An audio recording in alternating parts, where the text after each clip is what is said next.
দেরি করা যাবে না।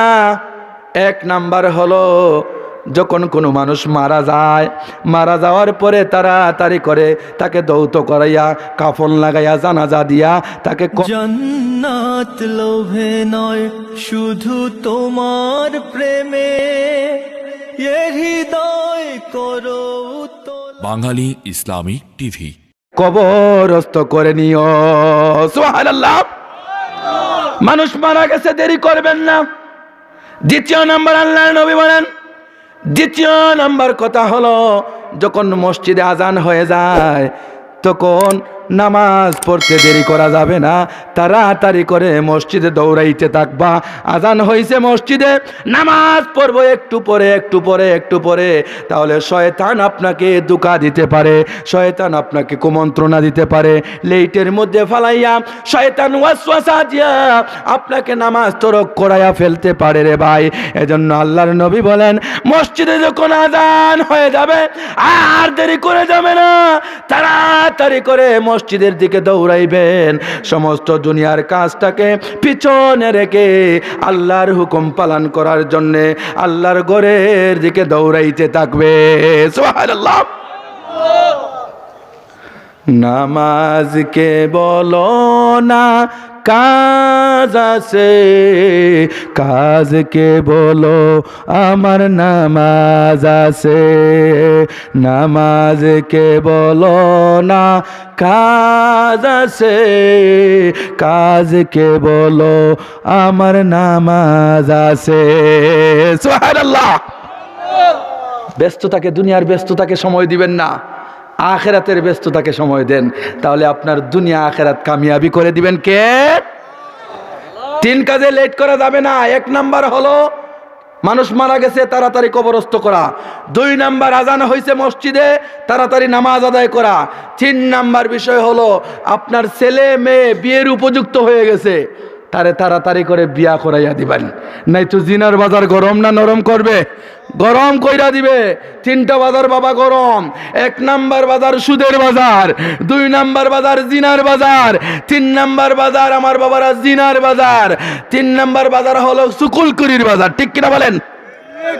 সুদের বাজার বড় গরম। আপনারা আমার সামনে সুদের লেনদেন প্রকাশ্যে চলতেছে, ঠিক কিনা? প্রকাশ্যে চলতেছে।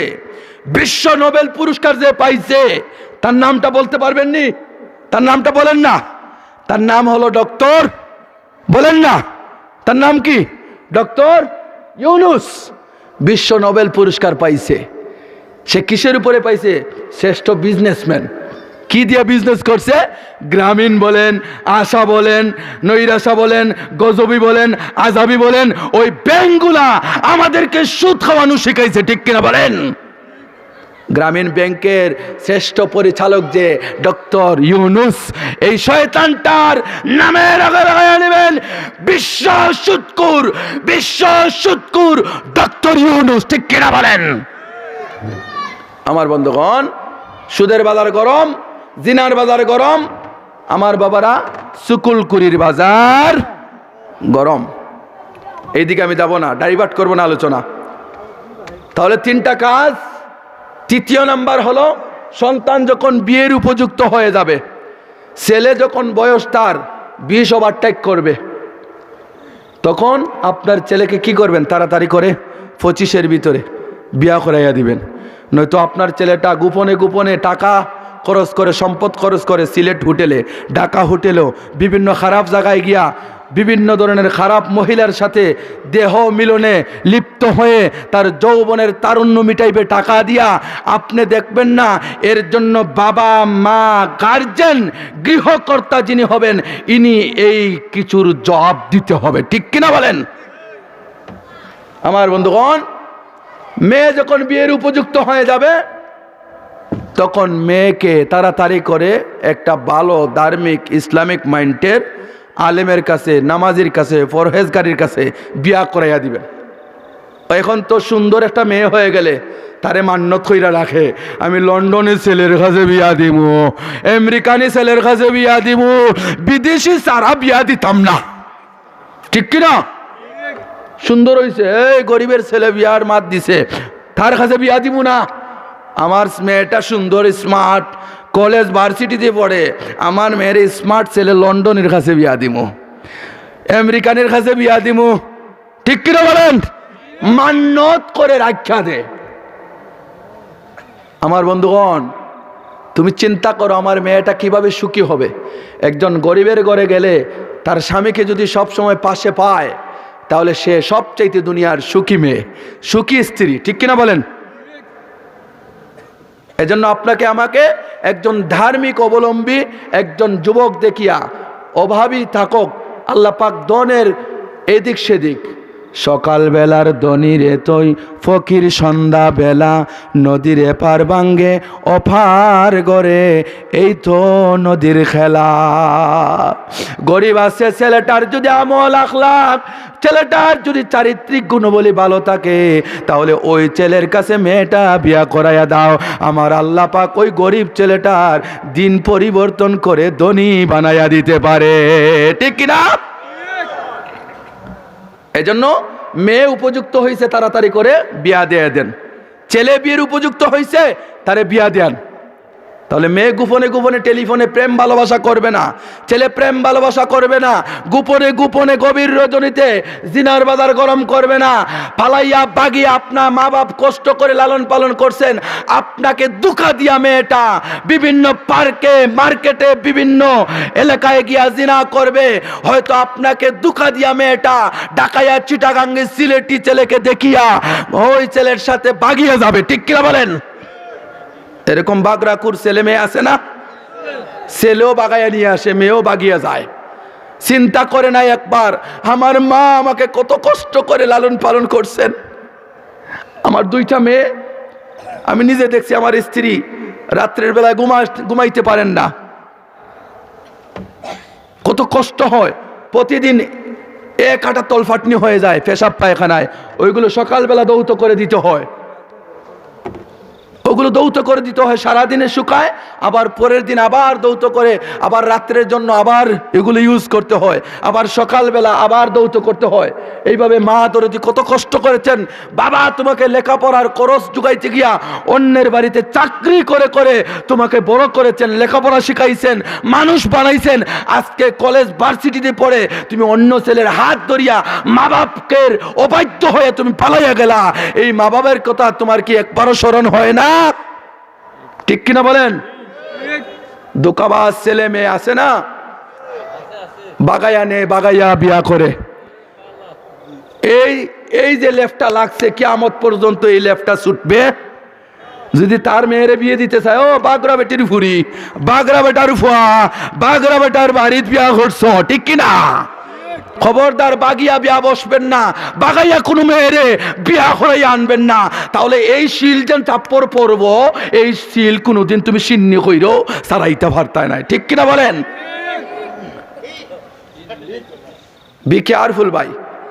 ভাগিয়া তখন যায় আপনার মেয়ে, বাগাইয়া তখন আপনার ছেলে বিয়া করে যখন আপনার ছেলের বয়স 40, 45, 37 হয়ে গেছে, এরপরে বিয়া করাইতে চান না। মেয়ের বয়স 20, 25, 30 হয়ে গেছে, বিয়া দিতে চান না। তাহলে কি করবে? মুসলমানের বিয়া এখন সহজ হয়ে গেছে, এখন ইমাম সাহেবরে নিয়া আঁক করাইয়া ইসলামী শরিয়া মোতাবেক বিয়া করাইয়া দেন, তাহলে সহজে, টাকা পয়সা লাগে না। এখন তো বাবা যৌতুক ছাড়া বিয়া নাই, হুন্ডাল লাগে, শোকেস লাগে, ফ্রিজ লাগে। গরিবের মেয়ে কি রকম বিয়ে দিবে, ঠিক কিনা বলেন? আমার ছোট ভাইয়ের শখ, হ্যাঁ একটা হুন্ডার দিতে হবে, হুন্ডারের দাম 1.5 লাখ। এখন গরিবের মেয়ে কিভাবে বিয়া দিবে? আমার যুবক ভাইয়েরা, আপনাদের কদমে ধরে আমি বলি, বিয়ের আগে কোনো কাঠমাল চাইবেন না, কোনো সম্পদ চাইবেন না, শুধু নিজের স্ত্রীটাকে চাইবেন। আমলদার, পরহেজগার, মুত্তাকি, আল্লাহওয়ালা একজন মেয়ে যদি চান, ওই মেয়ের দ্বারা আল্লাহ পাক আপনার ভাগ্য পরিবর্তন করে দিতে পারে, ঠিক কিনা? আমলদার মেয়ে চাইবেন, পরহেজগার মেয়ে চাইবেন, আল্লাহওয়ালা মেয়ে চাইবেন, বড় বংশধর মেয়ে চাইবেন। বেজার হয়েছেন না আপনারা? তাহলে আমার বন্ধুগণ, এই কথাগুলি বললাম ওই কারণে আমরা বড় বিভ্রান্তির মধ্যে পড়ে গেছি। যৌতুক কৌশলে চাওয়া হয়, সুদ কৌশলে খাওয়া হয়। সুদের নাম সুদ না, এখন ইন্টারেস্ট। যৌতুক এখন যৌতুক না, যৌতুক এটা কি জানেননি? বলেন না, চাহিদা। আমার ছোট্ট ভাইয়ের শখ, আমার এটা এটা এটা নাউজুবিল্লাহ পড়েন।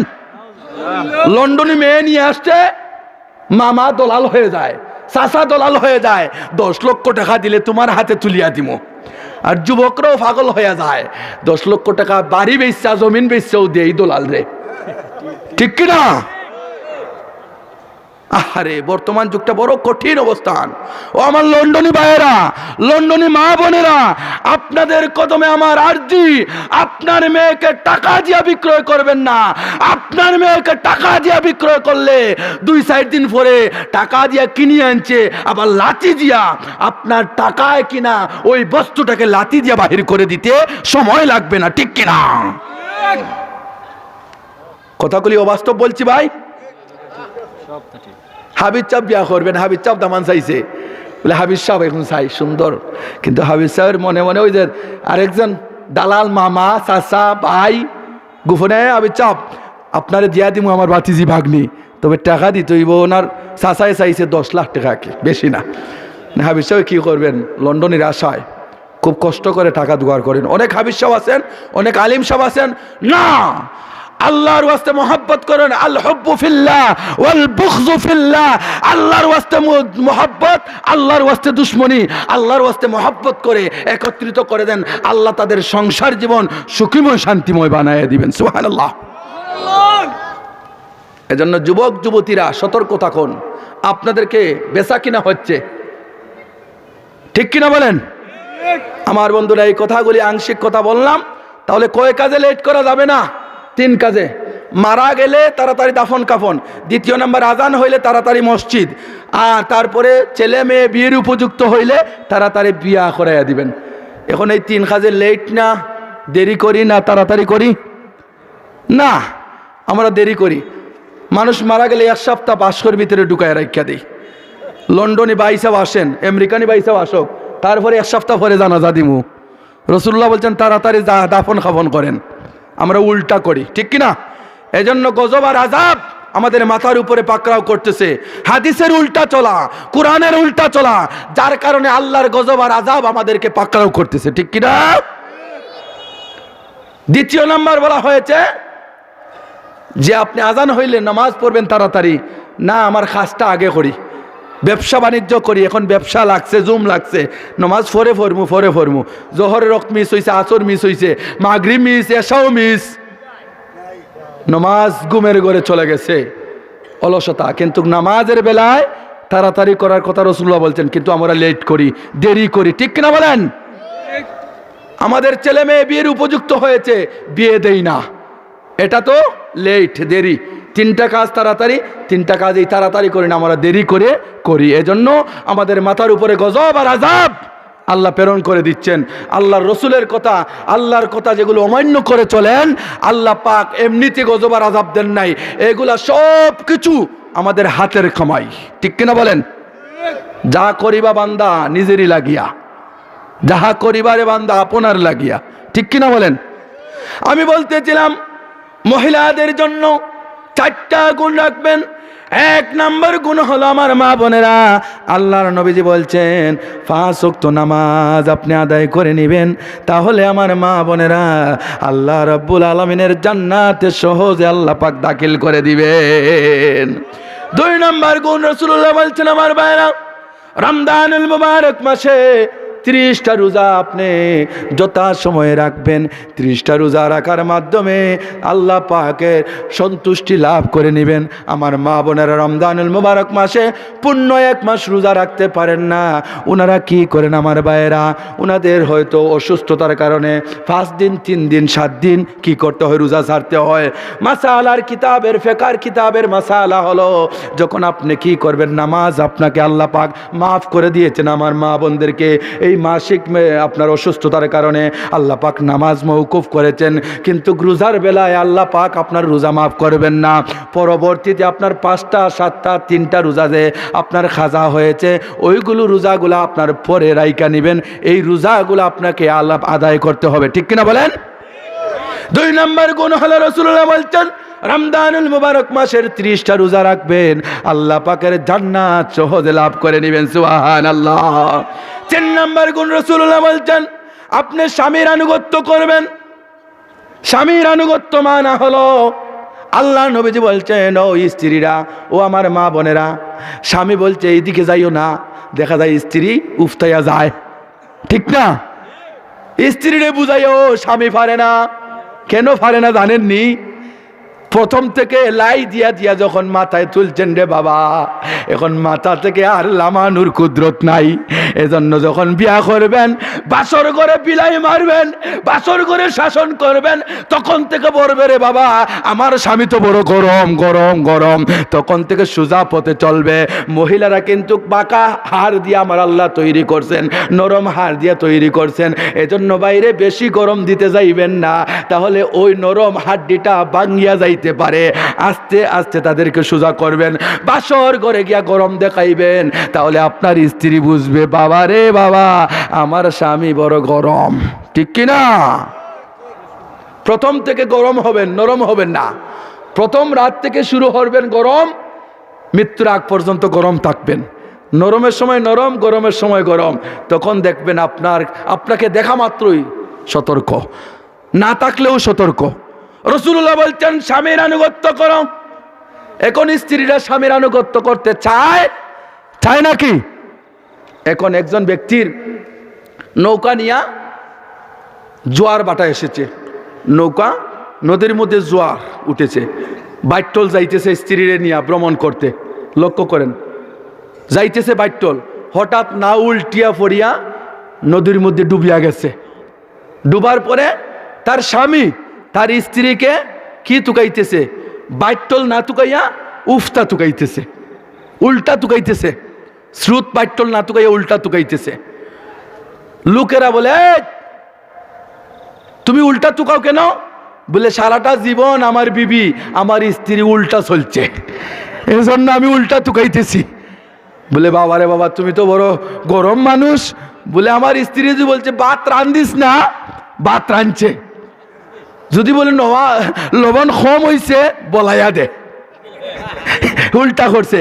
এজন্য আমি বলি উল্টা উল্টা সর, উল্টা সররে রাম, উল্টা সর, উল্টা সরস। এজন্য দেখবেন অনেক সময় হুন্ডার নষ্ট হয়, টেলাইয়া টেলাইয়া একটা গাড়ির উপরে আরেকটা তুলতে হয়। এই গাড়ি সইরা গেছো আপনি, হয়তো আপনার এখন চলতেছে, ঠিক কিনা?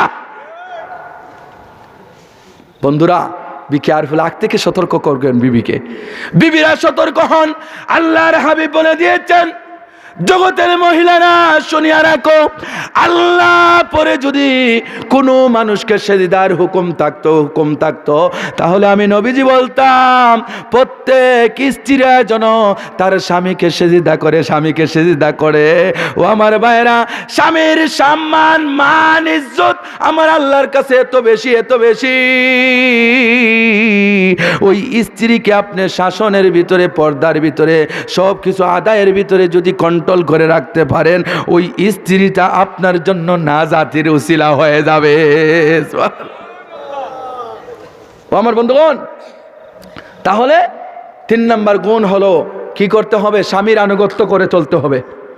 এখন স্বামী ঘরের বাহিরে ছিলেন, অনেক কাজকর্ম করে আসছেন। দেখেন আল্লাহর নবীজির শিক্ষা কি, সংসারী শিক্ষা। আল্লাহর রসুল যখন দরজার পাশে আইতেন, আসার পরে কোনো বিবিরা কখনো আগে রসুল্লাহকে সালাম দিতে পারতো না। রসুল্লাহ আগে আগে সালাম দিয়া দিতেন। সুবহানাল্লাহ পড়েন। আল্লাহর রসুল আগে সালাম দিয়া দিতেন। হঠাৎ একদিন হযরত আয়েশা সিদ্দিকা রাদিয়াল্লাহু তাআলা আনহা দরজার পিছনে ওই যে আপনার পর্দাটা পেঁচাইয়া দাঁড়াইয়া রইছেন লুকাইয়া। আল্লাহর নবীজি বাহির থেকে আসছেন, আল্লাহ নবীজিকে সালাম দেওয়ার জন্য আগে রেডি হয়ে রয়েছেন। আল্লাহর নবীজি বাহিরে যেইভাবে দেখতেন, ভিতরে এইভাবে দেখতেন, পিছনে যেইভাবে দেখতেন, সামনে এইভাবে দেখতেন, আলোকিত যেইভাবে দেখতেন, অন্ধকারে তেমনি দেখতেন। আল্লাহর নবীর সব কিছু দিন আর রাত সব সমান ছিল। সুবহানাল্লাহ। আল্লাহ নবীজির অন্তর্চক্ষু আমার আল্লাহ পাক ওপেন করে দিয়েছেন। লক্ষ্য করেন কথাগুলা। আল্লাহর নবীজি দেখতে পাইছেন আয়েশা দরজার পাকে সিপার মধ্যে লুকাইয়া রইছে, আমি নবীকে আগে সালাম করার জন্য। আমার বন্ধুরা রে, আয়েশা সিদ্দিকা সালাম দেওয়ার আগে আমার নবীজি আগে সালাম দিয়া দিয়েছে। সুবহানাল্লাহ। এখন স্বামীকে স্ত্রী সালাম দিতে চায় না, স্ত্রীও স্বামীকে সালাম দিতে চায় না। সালাম নাই, সালাম উঠে গেছে ভাই। ছেলে বাবাকে সালাম দিতে চায় না, লজ্জাবোধ করে, ঠিক কিনা? ছোট ভাই বড় ভাইরে সালাম দিতে চায় না, সালাম উঠে গেছে আমাদের সমাজ থেকে। যার কারণে ছোটকে বড়রা মানে না, বড়কে ছোটকে মানে না। সংসারের মধ্যে অশান্তি, সমাজের মধ্যে অশান্তি, আমাদের দেশের মধ্যে অশান্তি, ঠিক কিনা বলেন? যেখানে আছে সালাম সেখানে আছে শান্তি, ঠিক কিনা বলেন? আপনার স্বামী যখন ঘরে ঢুকবে সাথে সাথে সালাম দিয়া দিবেন। রাগ আল্লাহ পাক মাটি বানায় দিবেন।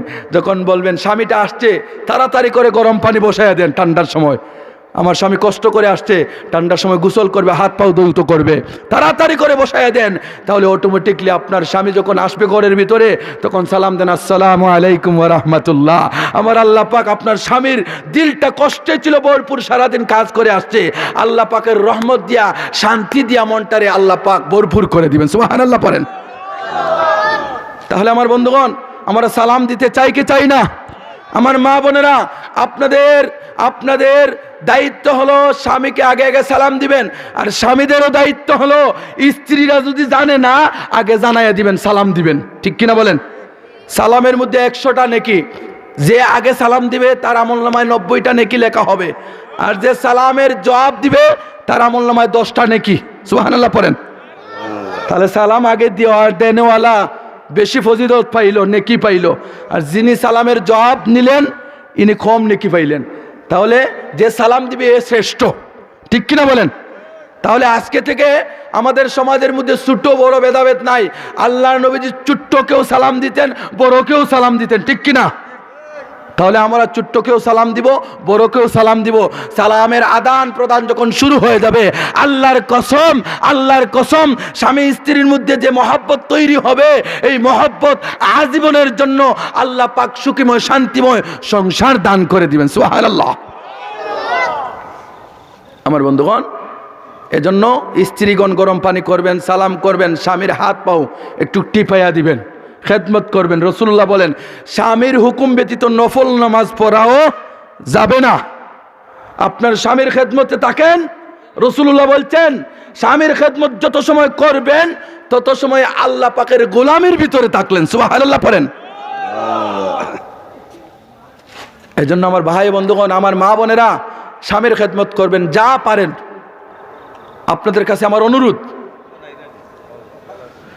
আমার ভাইরা, 4th নম্বর ফজিলত বলা হচ্ছে, বৈশিষ্ট্য বলা হচ্ছে, আমার মা বোনেরা, আপনার লজ্জাস্থানটাকে হেফাজত রাখবেন। এর মানা হলো আপনি পর্দার ভিতরে থাকবেন। পুরুষের জন্য যেইভাবে পর্দা করা ফরজ, তেমনিভাবে মহিলাদের জন্য পর্দা করা ফরজ, ঠিক কিনা বলেন? আমার বন্ধুগণ, এখন তো আমরা পর্দা জানি না। বাহির থেকে একজন আসছে, তারে উন্দাফুলি পর্যন্ত নিয়ে যায়, ঠিক কিনা? ভেদাভেদ নাই। পর পুরুষকে আর আপন পুরুষকে এগুলো আমরা দেখতে চাই না। আমরাও এমন ব্যাপার, সালাম কালাম তো ঘরের ভিতরে দিয়া ঢুকি না, ডাইরেক্ট প্রথম রুমে ঢুকিয়া, দ্বিতীয় রুমে ঢুকিয়া একেবারে উন্দাফুলি পর্যন্ত চলিয়া যায়, ঠিক কিনা? আল্লাহর নবীজি এক সাহাবীর দরজায় গিয়ে একবার সালাম দিয়েছেন, পাইলেন না। দ্বিতীয়বার সালাম দিয়েছেন, পাইলেন না। তৃতীয়বার সালাম দিয়া রাসূলুল্লাহ ফিরে আসছেন। সুবহানাল্লাহ পড়েন। সালাম দিয়া ঘরের ভিতরে ঢুকবেন পারমিশন নিয়া। আমাদের পারমিশন লাগে না। পারমিশন ছাড়া যুবক যুবতী, বৃদ্ধ বৃদ্ধা যা মনে চায় তাই করি। বড় ঘরে ঢুকি, ফুরের ঘরে ঢুকি, মুন্দাফুলিতে ঢুকিয়া যাই। হ্যাঁ, সব গায়ে সমান। কথাগুলি বাস্তব কিনা?